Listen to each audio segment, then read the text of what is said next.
ஆண்டவராகிய இயேசு கிறிஸ்துவின் நாமத்தினாலே இந்த புதிய காலை பொழுதிலே உங்களை வாழ்த்தி வரவேற்கிறேன்.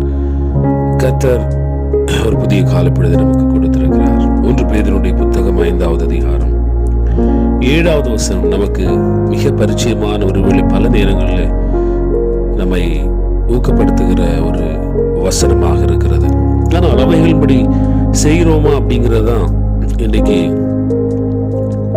கேட்கக்கூடிய ஒரு விஷயமா இருக்கிறது. வசனம் சொல்லுகிறது, அவர் உங்களை விசாரிக்கிறவர் ஆனபடியினால உங்கள் கவலைகள் எல்லாம் அவர் மேல் வைத்து விடுங்கள். அநேக வேளைகளில் ஒவ்வொரு நாளும் நம்மை பல விதங்களில் பல காரியங்கள் வருத்தப்படுத்துவது உண்டு, கவலைப்படுத்துவது உண்டு. காலையில் எழும்பினா நான் என்ன செய்ய போறேன், என்ன நடக்க போகிறது அப்படிங்கிற கவலைகள் நம்மை அழுத்துகிறது. ஆனால் அந்த கவலைகளை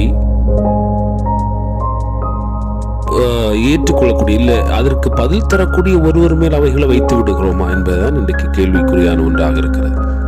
அநேக வேளைகளில் எல்லாவற்றையும் நாம் சுமந்து கொண்டிருக்கக்கூடியவர்களாக இருக்கிறோம். விசுவாசிகளானாலும் கிறிஸ்தவர்களானாலும் இன்றைக்கு கர்த்தர் மேல் நம்முடைய கவலைகளை வைப்பதை விட்டு நாம் அதை எடுத்துக்கொள்ளவர்களாக இருக்கிறோம். நாம் அதை எப்படி தீர்வு செய்யலாம் என்று சொல்லி நம்ம யோசித்து நம்முடைய கவலைகளோடு பிரயாணிக்கக்கூடியவர்களாக இருக்கிறோம். கவலைகளால் ஏற்படுகிற பாதிப்பில் நாம் அகப்பட்டு அந்த பாதிப்புகள் நம்மை விசுவாசத்திலும் தின வாழ்க்கையில் வளர விடாதபடிக்கு நம்மை அழுத்தக்கூடியதை நம்ம பார்க்கிறோம். ஆக வசனம் சொல்லுகிறது, கர்த்தர் நம்மை விசாரிக்கிறவர் ஆனபடினால நீ என்ன பண்ணுற, எப்படி இருக்கிற, நீ என்ன செய்த அப்படின்னு விசாரிக்கக்கூடிய ஒரு கடவுளாக இருக்கிற அப்படின்னால உன்னுடைய கவலைகள் எதுவாக இருந்தாலும் அதை நீ அவர் மேல் வைத்து விடு என்று சொல்லி வசனம் சொல்லுகிறது.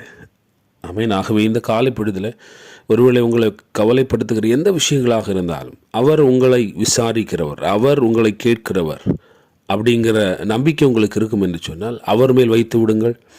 உங்கள் கவலைகள் எல்லாம் போக, எந்த விதமான கவலைகளாக இருக்கட்டும், குடும்பத்தினுடைய கவலைகள், இல்லை தனிப்பட்ட கவலைகள், வேலையினுடைய கவலைகள், பிள்ளையுடைய கவலைகள், எதை குறித்த கவலைகள் இருந்தாலும் அவர் மேல் வைத்து விடுங்கள். கர்த்தர் நிச்சயமாய் அந்த கவலைகள் எல்லாம் இருந்து உங்களை விடுவிக்க போதுமானவர். கிருபையுள்ள ஆண்டவரே, நீர் எங்களை விசாரிக்கிறவர். அநேக வேளைகளில் எங்களை பல விதங்களில் இன்றைக்கு கவலைகள் நெருக்குகிறது.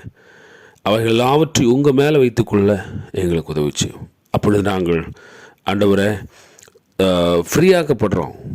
எங்கள் கவலைகள் உங்கள் மேலே வைத்துக் கொள்ளுகிற பொழுது அவைகளை விசாரிக்கிறவர் என்னென்ன எங்கெங்கே பிரச்சனை இருக்குது தீர்வு செய்கிறவரான அப்படின்னால நாங்கள் ஆண்டவர் இலகுவாக மாற்றப்படுகிறோம்.